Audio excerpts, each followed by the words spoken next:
had to be crossed. Every space had to be brilliantly done. And, then he instituted all these electronic forms. And he was so proud of them, and when people were not using these forms, he took great umbrage. So like most of you, I knew how meticulous he was and all of that. Well, it turns out one day, I'm going to say something about NASA and roast him too, I got an email from NASA, and it seems that they were forming a committee.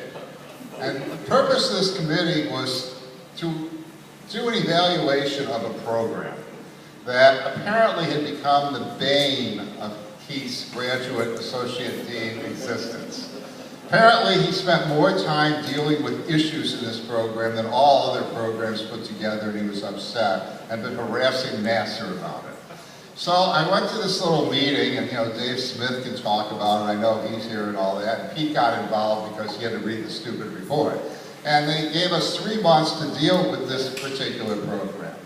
And so, as Keith retires, my one memory of Keith will be all those months that we spent. All of the trees we defoliated in all of the forests in most of North America writing this report. I mean, and then we finally got the problem resolved, and what does Keith do? He retires.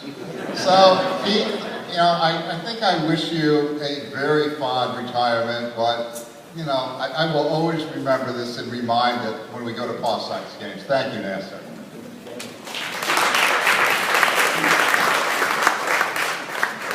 Next we have Amy Tully.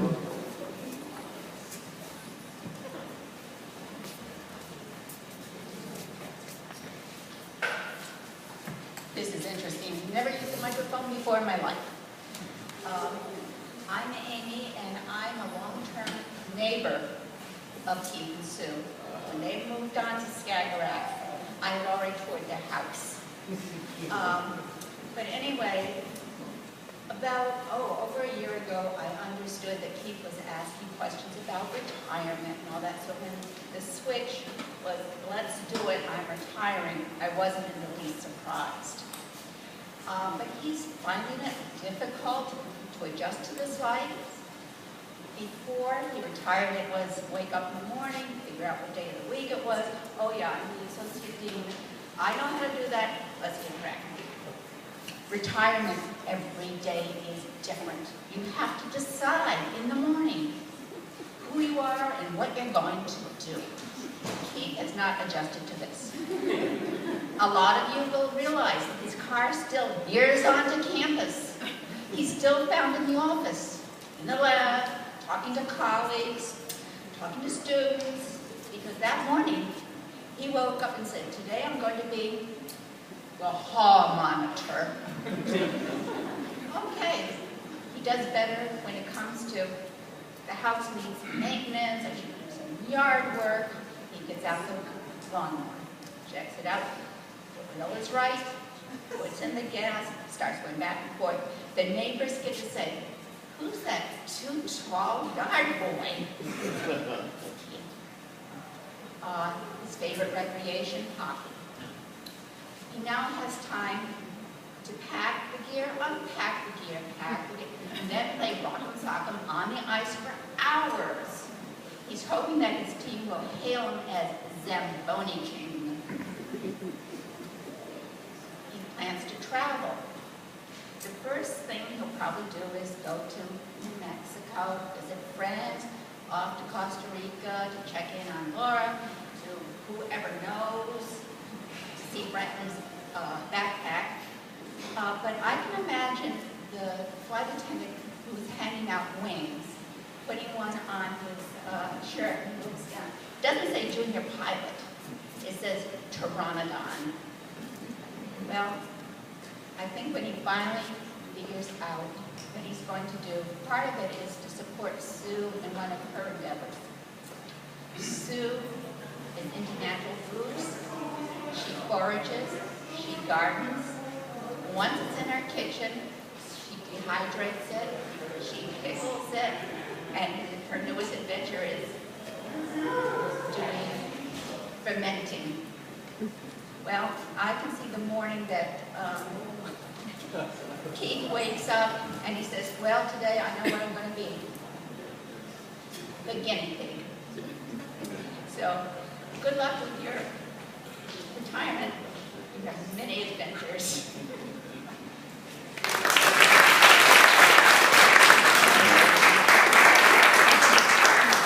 Provost Yates is next.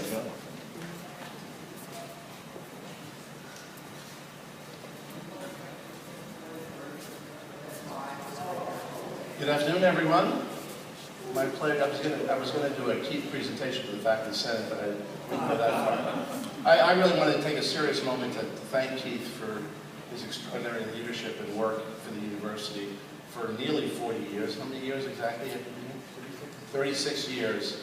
And on behalf of really thousands of graduate students, who and not all the grad students, there's a few that are probably still ticked off at you, but most of the grad students, you've guided them through processes and procedures, and when things weren't going well, wherever they weren't going well, they could come to the graduate school, and Keith would be there to guide them through a pathway to success. And again, I thank you also on behalf of the faculty of the university. The work in the graduate school is difficult work, as Nasser knows, and now Andrea knows, and Harold knows, because the students belong to the graduate school that have affiliations in their departments. And the faculty connect to the graduate school of graduate faculty, but have their affiliation in departments. So it's always a difficult area to navigate. A couple of times this fall, early in this semester, I bumped into Keith on campus. And I noticed he had just this big smile on his face. I said, this retirement thing is going well. But when I actually thought about it, from the time I've known Keith in my 7 years here, you always had a big smile on your face, even when you were doing the tough work. So on behalf of all of us at the university, Keith, thank you for your leadership. It's unfortunate that you had to retire so you could find time to do research. Something wrong with that picture. But I wish you a very productive research career moving forward and getting back to the plants, where I know your heart and soul is. Thank you very much. We also have a resident poet in the graduate school who wants to say a few words, Amy Tibbetts. Amy? And be careful, President Carruthers is here. So.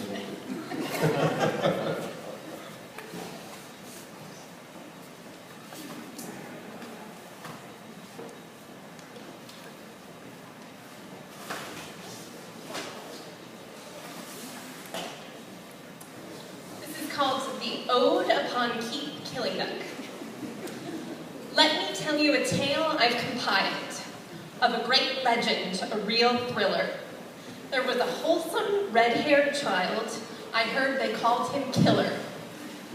He was once the happiest kid in his kindergarten class. The most favorite thing he ever did was playing baseball in the grass. He liked school so much he earned a PhD and forced kids to learn field botany to memorize 300 plants and trees in 9 short weeks of Bio 323. Why skip his class? It's good but tough, said a kid on Rate My Professor. He's funny, but not hot enough to earn the rating of a chili pepper. He made them hike and listen to jokes, yet none of his students wanted to strike him. He's still admired by all sorts of folks. Even his children seem to like him. If you ever hear him say, gee willikers, gosh golly, you know he's having a bad day, because usually he's strangely jolly. In every picture, he's smiling. With backpack and paraphernalia, or in the desert, his data compiling, or at graduation in full regalia. Only once he got mad. He cursed a great big golly gee at the cruel and unjust treatment of a little bonsai tree. Autumn leaves are his dominion. He knows if the foliage will enthrall. Reporters call to ask his opinion. Will the color be good this fall? He's so brilliant he shouldn't be teaching. I know, they said let's make him a dean. The grad school manual, he'll have to be preaching, and enforcing deadlines, he'll be so mean. But in the grad school, he stayed super cheery. His laughter always rang out in the halls. His happiness seemed almost eerie. Did he never get tired of student calls? To escape, he played hockey, and of New Mexico he dreamed, of the desert hot and rocky, and the chilly red and green. He longed for adventures in the outdoors, Canoeing and hiking were his desires, and cataloging would he course. Now he said, I shall retire. So now he can spend more time with Susan, and with plants like Junca militaris, with hockey and hiking in profusion, for now he will be emeritus.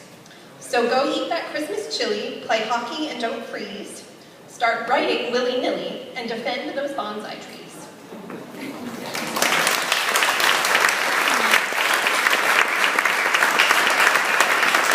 Thank you so much.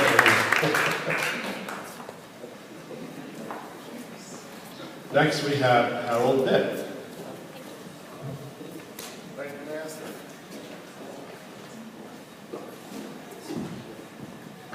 Some of the themes actually, agree with. Do we need that?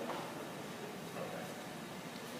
Some of the themes actually that we'll hit on, people have already mentioned, and I guess it's because they are so much a part of the person that we know as Keith Killingbeck. I actually have known Keith for quite a while. So I was really very excited when he first registered an interest in a vacant position of Associate Dean at the graduate school.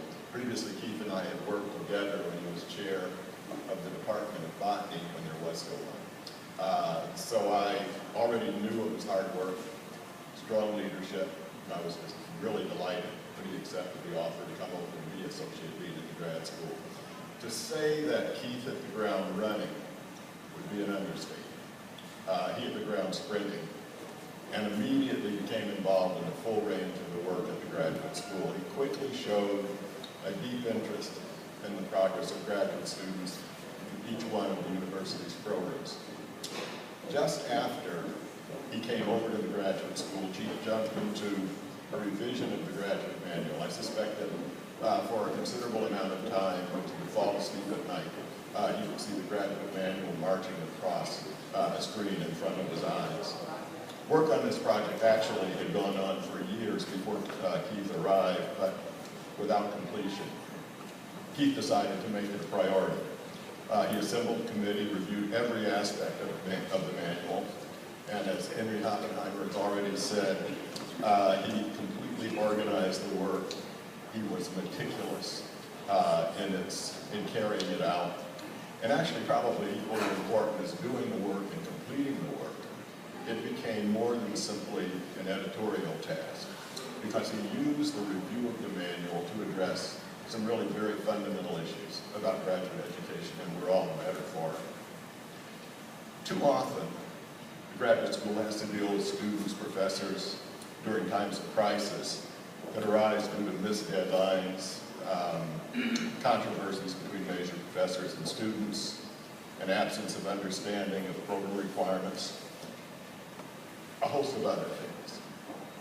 Keith was always masterful in handling all of these.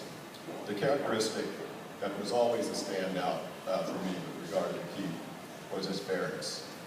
He was always even-handed in balancing compassion for the people that he was involved with and who had problems, and the integrity of the programs that he was there to represent and to protect. Usually he was able to find a resolution to a problem that was agreeable to all, not always, but usually. He was clearly talented and has a strong work ethic, but as I was convinced that Keith could have moved on actually fairly quickly to a full deanship at another place. And one of the most impressive things, again, for me about Keith was he was completely committed to this place and to these students, and we're all better off for it. Keith and I often would talk over graduate issues at lunch, but never on Wednesdays. He would often move things around on his schedule to accommodate other activities when people had things that they thought were important to do, but never Wednesdays, and particularly never Wednesdays around lunchtime, because that time was set aside, it was sacrosanct. It was, what was it? It was hockey. Okay? Keith would not move away from his commitment to being on the ice at lunch on Wednesday. Now, he was always, of course, in better spirits when he came back, so nobody actually really minded that. But it was simply one of the things that Keith always had on his schedule. Now, as many of you know, Keith is usually cheerful, he's even-tempered, but occasionally something would come up that in most people would provoke a torrent of strong Lake Anglo-Saxon language. However, when these situations arose, Keith's favorite expletives would be, and you've already heard one mention of them, would be gall. Not quite golly, just gall. And on those rare occasions that something really got under his skin, when he would really be hurt, many of us would find another way to express this, but Keith would be what? He would be torqued off. Okay. You could always count on Keith to give his best effort. That effort was routinely excellent in botany and later in biological sciences, in the graduate school, across the university, and in a number of the activities that Keith was involved with outside the university in conservancy and environmental matters. You could always count on an excellent performance. Each one of these activities that Keith was involved with turns out to have been better because you were there, Keith. So now you move into retirement. You'll have more time for data analysis, for writing, for the drives to Maine, for the trips to New Mexico, for listening to percussion-rich music, and of course, more time for hockey. Enjoy.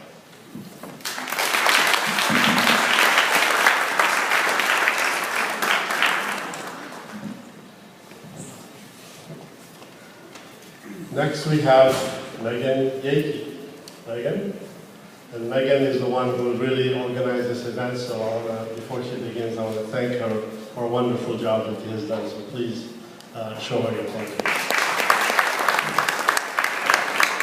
I also want to thank some of the deans who contributed this event. Dean Kirby was very generous in helping us. Dean Brownell also contributed to this.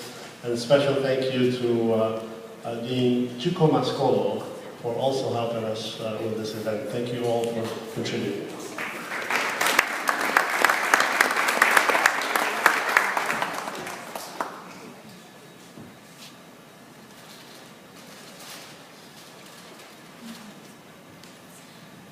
Thank you. I'm worried. You should be. He just said he's worried.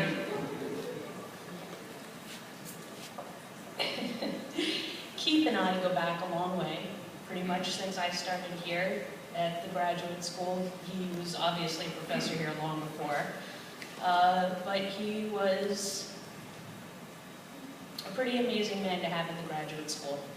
I think every student and every faculty member, even though they didn't realize it, we're very lucky to have him as an advocate and as somebody to lean on, somebody to lend an ear, someone who just could be a sounding board.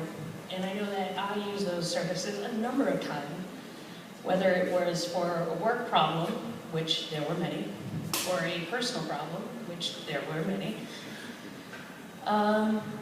But there's just so many things that we're going to miss about you at the graduate school.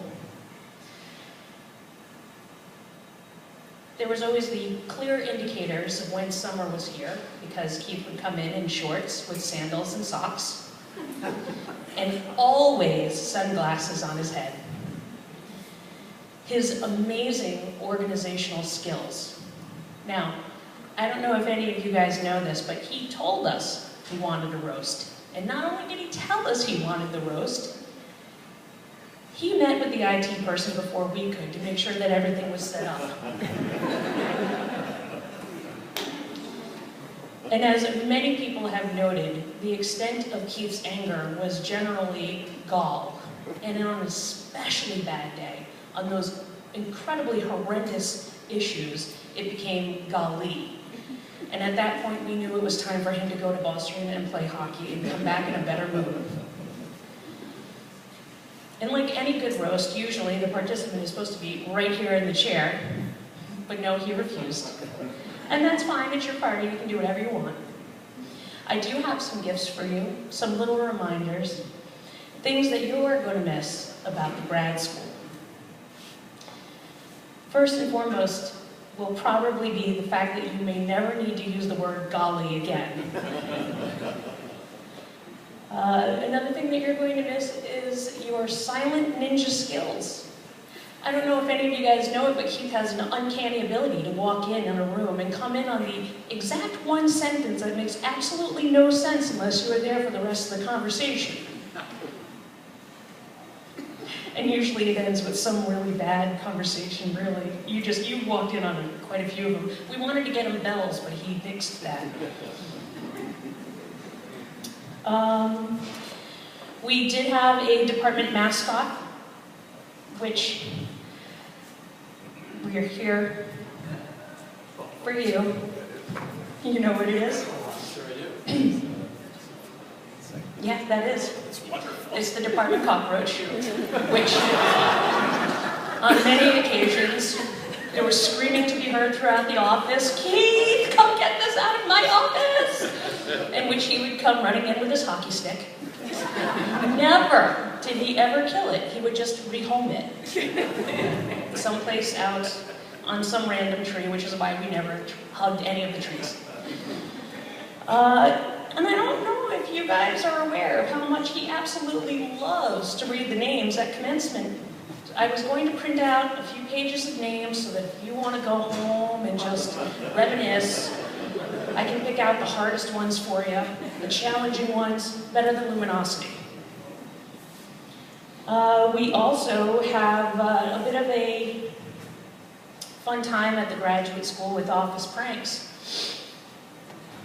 Yeah, you know where this is going, buddy. We had a fish that had some confusion about its gender, and eventually things did not end well for the fish. It jumped to its death, and it was a sad time at the graduate school. And the owner of said fish took a long time to get over this. And eventually one day came in, and sitting on her desk was an empty vase with a picture on it, with a fish leaping out of a bowl. She found it funny, but was also a little bit hurt. Now, who got blamed for that one? Me. Me. For weeks, I said I was innocent. No one believed me. Now, granted, I probably earned that, but you know who did perpetrate that one? This man right here, and he let me take the heat for it. And so we retaliated. And one wonderful and glorious April Fool's Day, and come on, it's April Fool's Day, you gotta think maybe it wasn't right. But we told him that somebody came in with a very specific issue and was very verbally abusive and left a very bad note for him in the conference room on the chalkboard. And when he went in, it was a great big looming April Fool's Day. That was a good one. So now there's a couple of gifts that I'd like to present you with. One of them is, it'll go home with you, but really it should stay in the office because it is the Kirk, the Killingbeck Emotion Response Kit. And in case of emergency, you break the glass and you take out the handkerchief, which is always the first thing that he hands you when you're emotional.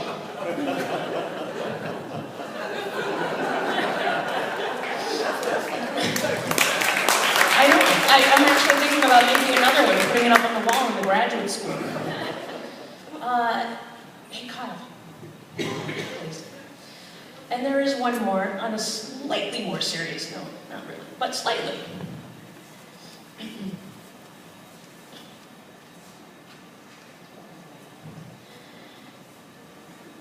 You are an amazing man, and we are all here to honor you today.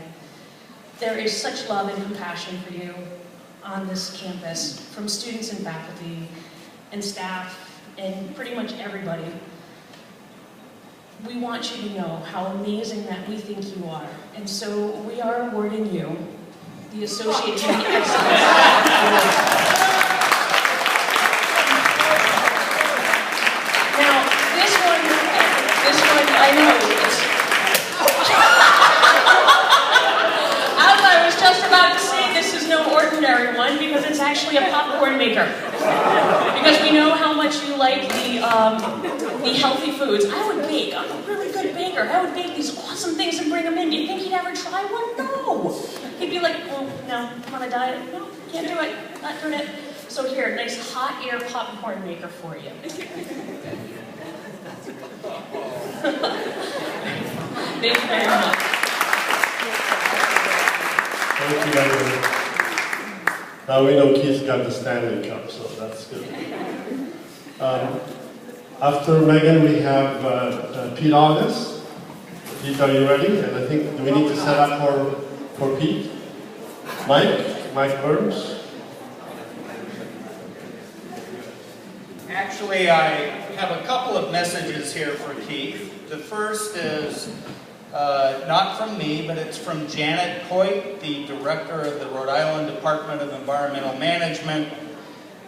Janet asked that I convey the message. Keith, I would so love to see you and honor you and laugh at the roast.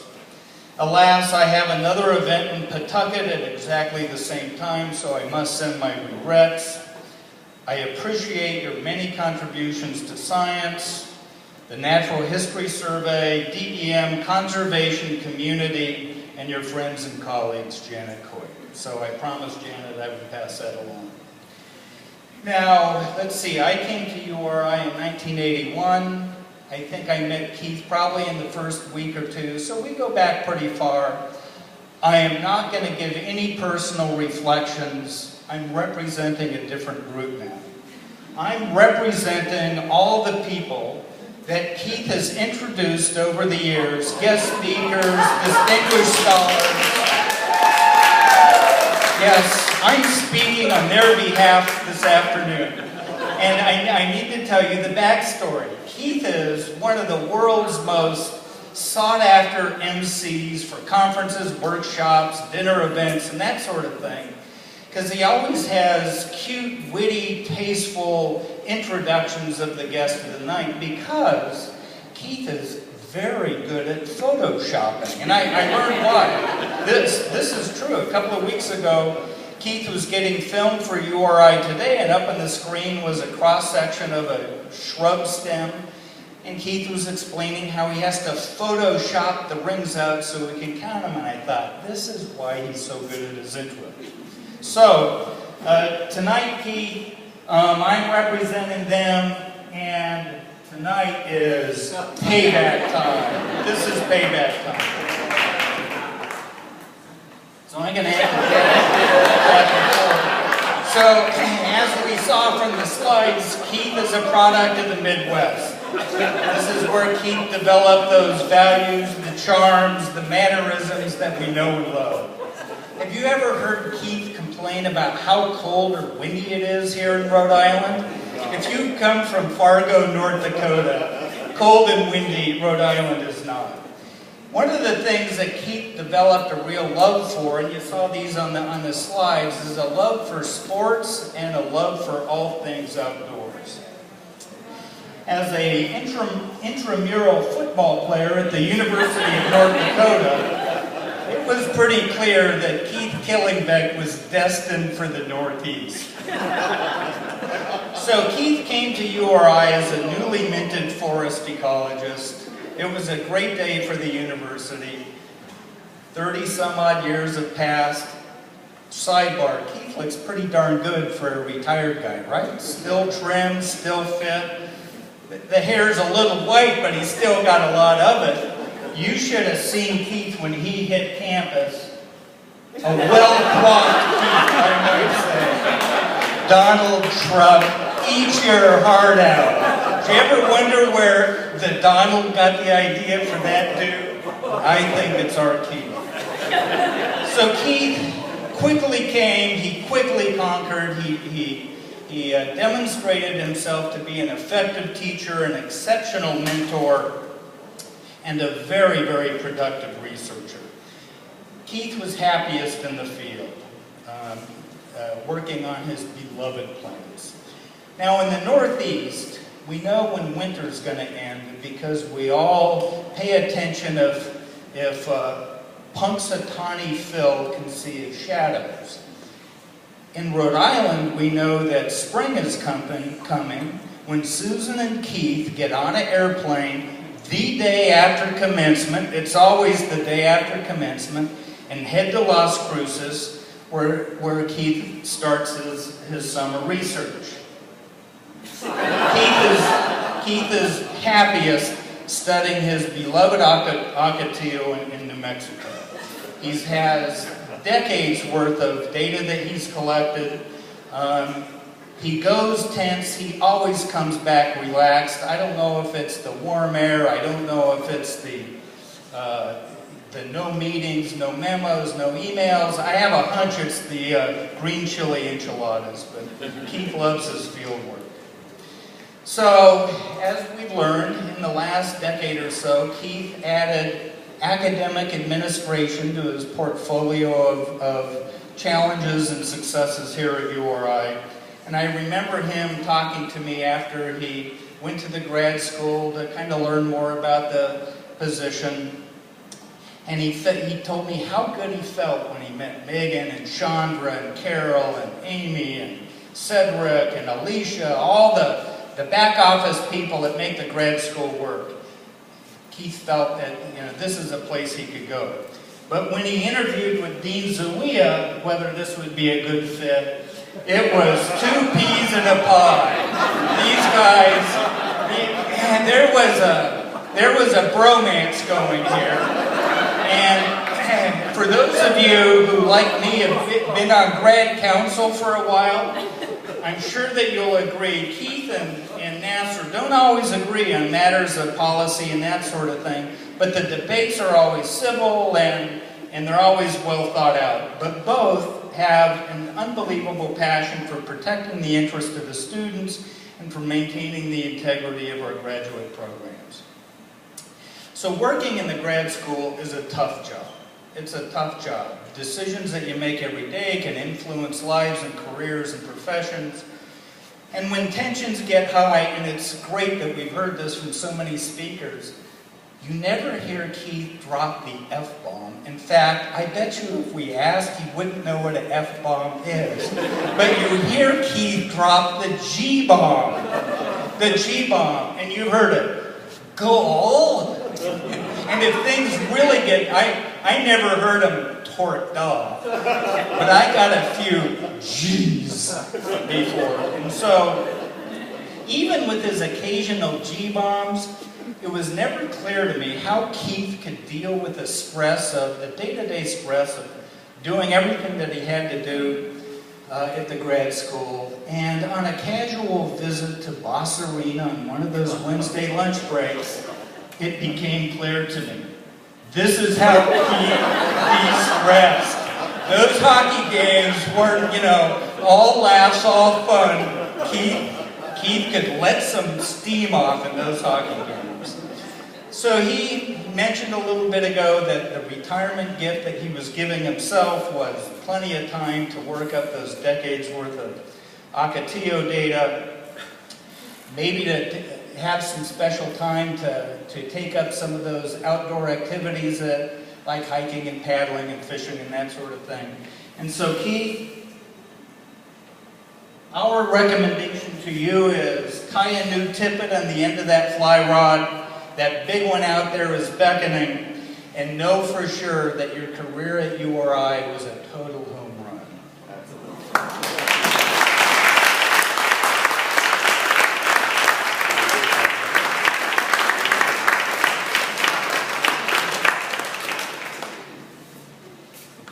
Next we have Dealyn Spears from the Narragansett tribe. Dealyn, are you ready? She's coming. The list keeps growing, as you can see, so many people.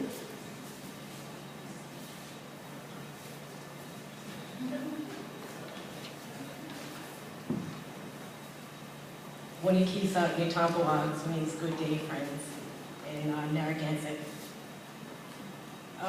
Let's see. Keith and I met Keith when I was a student here and took his botany class, and I loved it because I like to identify things, and I'm still doing that. And for Robin, basketball. So it kind of shows that even now, after being a student here, I work for the Narragansett Tribe. I'm the Natural Resource Director, and I also handle the community planning for the tribe. So now Keith comes out and does surveys around 2 ponds that we own for rare plants. And I'm not sure how long have you been doing that? A while now. Probably 15 years. Yeah. So from a student to colleagues, that's a nice circle, and we have a relationship, and the relationship is, like I said, with Robin in basketball, and I'll turn that over to him. But we have something that we wanted to offer. Keith had reached out to me in an email, and I spoke with Robin, and I said, oh yes, we definitely need to go. He's come out, he's assisted us, he's doing the research, and because we have a small staff, and we can't do everything. And so we wanted to come here and on behalf of the tribe, give you a token of our appreciation and congratulate you on your retirement and your research that you're going to be doing from now on, and you're included with that, I hope.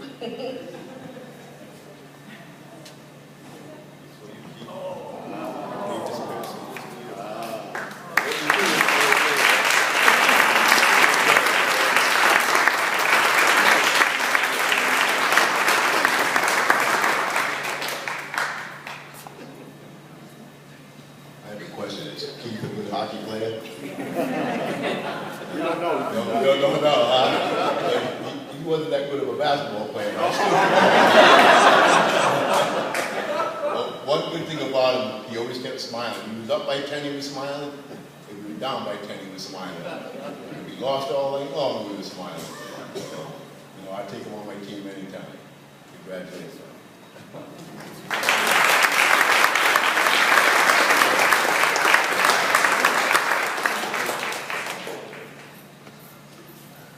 Okay, now we open the floor for anyone who wants to say anything they want about Keith.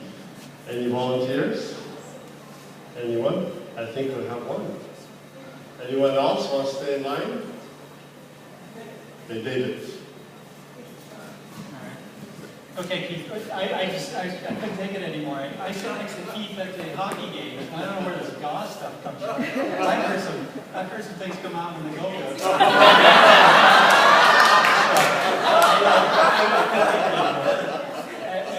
yeah, I'm glad to hear that Keith is still playing in the U80 league. Is that?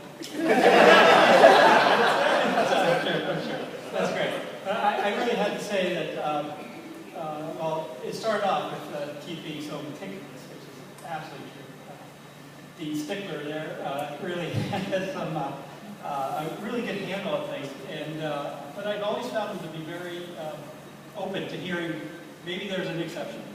Here's our rules. We want to stick by them. We want to have this level. But okay, go ahead and tell me your story. We'll evaluate when it's in. So I had particularly. I don't know how to describe it, non-case with a student years ago that I just couldn't handle on my own down at GSO. And so Keith helped us out, and I really appreciate that. I think we were able to. I think the bottom line there is we maintain the integrity of the program and work through it, and I really appreciate that. What's the other thing? I guess the other thing I want to say is that there's a whole generation of graduate students that have come through here who absolutely understand that the word data is important. Yes. So, thank you.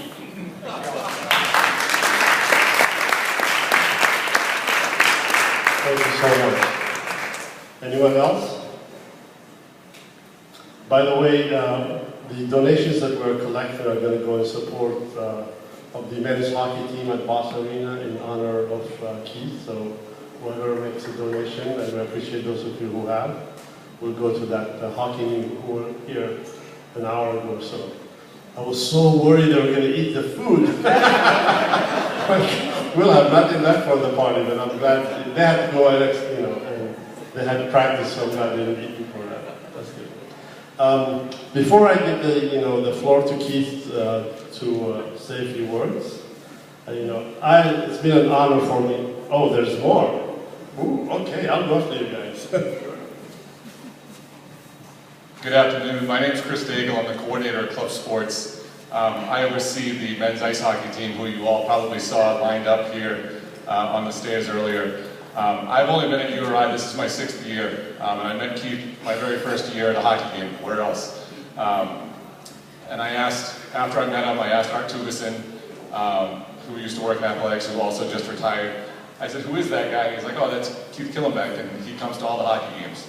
And over the years, I've got to know Keith and see his support for the team, and he's always invited me to go play lunchtime hockey with him, and I haven't been able to do it and make it work and things like that, but hopefully I can find some time to get out there. But I just wanted to say thank you to Keith for all your support to the team over the years.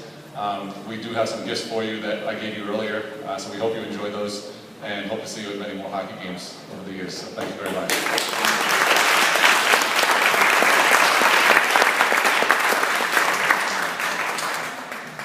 Hi, I'm Lori Chicomascolo, and before I became an administrator, I was a faculty member in the College of Human Science and Services, and there was a leadership development program that our college was running for anyone who was interested in leadership.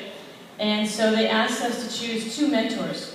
And so one was Keith. I was interested in graduate programs, and so I said I wanted to work with Keith Killingbeck. Everyone said such wonderful things about him. They're all true, by the way. And so one of the things we did is we read some books on leadership. And one of the books was called, I think it was called, You're the Boss, Now What? And I think many of us have probably asked ourselves that question a number of times. But so one of the chapters, which we thought was one of the most ridiculous things we had ever read, was, as a leader, remember this, they said you're going to get so busy that you're not going to be able to call any of your friends or family. So you need to choose one person to then go and call everybody else. If you choose that one person, you tell them what's going on, and then they tell everyone else in your friends and family. So again, we just thought it was the most ridiculous thing. But now that you're retiring, and I've got a couple of colleges, I'm wondering that if I give you my middle sister's phone number, if you could just tell the rest of the family what I'm up to. Is that okay?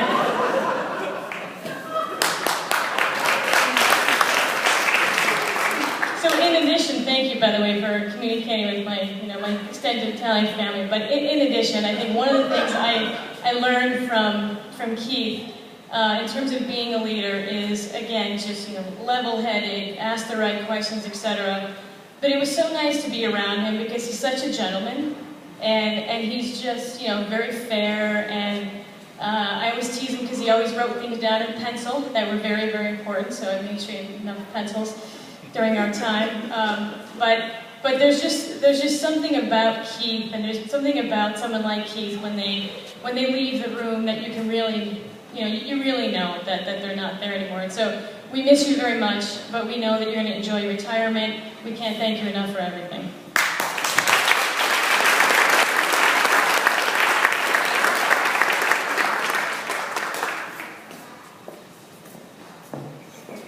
Hi everyone, I'm Nancy Carricker from the Department of Natural Resources Science. I want to thank Pete August for taking care of something that I wanted to take care of. I've only been here 3.5 years, and I've probably been photoshopped 6 times by Keith Killingbeck. The joke was on him one time though. I was elected to the board of directors for the Rhode Island Natural History Survey. And Keith was going to introduce me as a new member of the board. And he found some picture of me. I'm a herpetologist. He found a picture of me holding this giant snapping turtle, a picture from when I was in college, a giant snapping turtle. And I'm holding it, and I've got a big smile on my face, and I'm in my chest waders. But it was a male snapping turtle, and its penis was sticking out. The funny thing was, Keith, when he stole this off the internet, didn't know that, but when it was displayed on the big screen, everybody in the room knew it, and the joke was on him. We've got a lot of undergraduates here, and I want to recognize your role with the undergraduates for a minute. A lot of people have talked about Keith's great work with the graduate school, but I think we need to talk a little bit more about the undergraduates, and that's why I came up here. Keith Killingbeck, when I came here 3.5 years ago as a new professor, you made my life very hard for me. Do you know why? Every field trip for wetland ecology, I'm driving the van, and all I can hear in the back of the van is, Dr. Killingbeck, he's so smart, and I learned so much in his class, and he's so funny, and he's so great. And I had to listen to this semester after semester as a brand new professor here. And I was teaching wetland ecology, so I had to teach some botany. I had to teach some wetland plants, and there's Dr. Killingbeck, so wonderful and so grandiose, and here I am, a brand new professor. But what that did for me was reminded me that, you know, with hard work we can all become like you, I hope. And so I just want to make sure that we're acknowledging there's a whole bunch of undergrads back here, and I've been hearing for 3.5 years about what a wonderful teacher you were to them, how much you cared about them, how much you reached out to them when they were struggling, and I just want to thank you for doing that.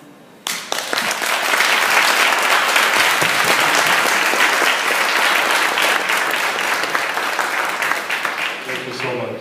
Anyone else? Okay.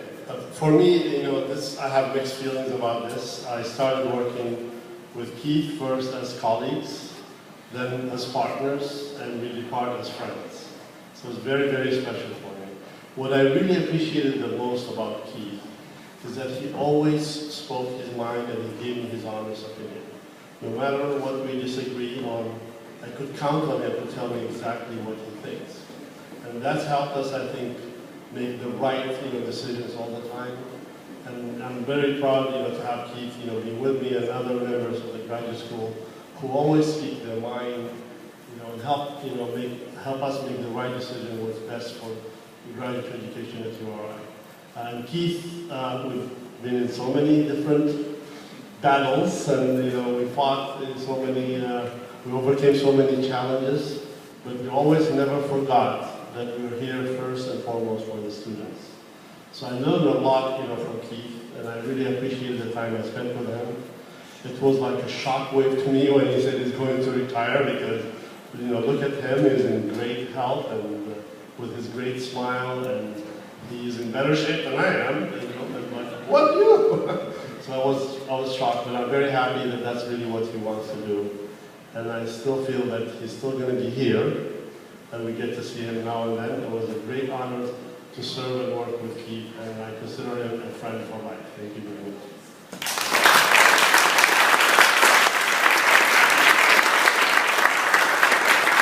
And now we give the microphone to Keith to pay back.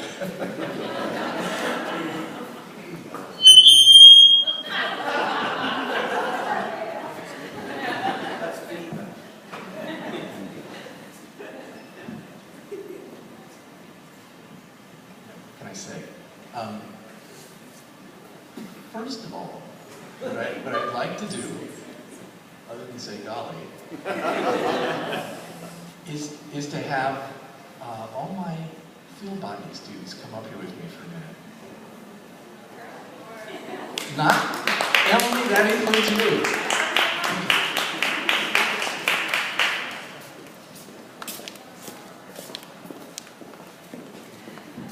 So these students, some from last year, some from 2 years ago, 3 years ago, just like the thing I'm going to miss the most by retiring is working in a classroom and working in the field with you guys. And I can't say that strongly enough. There was a time when I was teaching introductory ecology, and I was in Whitehall Auditorium. This is a class of maybe 100, 110 students. And I can't remember what precipitated this, but I stopped in the middle of the lecture, and I said, this is going to be the most fun I'm going to have all day. And I was absolutely serious, and I don't think any of the students believed me, but it was absolutely true. And certainly on our field botany trips, I hope you guys can tell. It was, I was in heaven. That was really just the most wonderful thing. And partly because of what we were doing, partly because of you guys. And you always It was a very difficult class. You always worked really, really hard, and I consider you all really good friends. So thank you very much for being here. I really appreciate all that.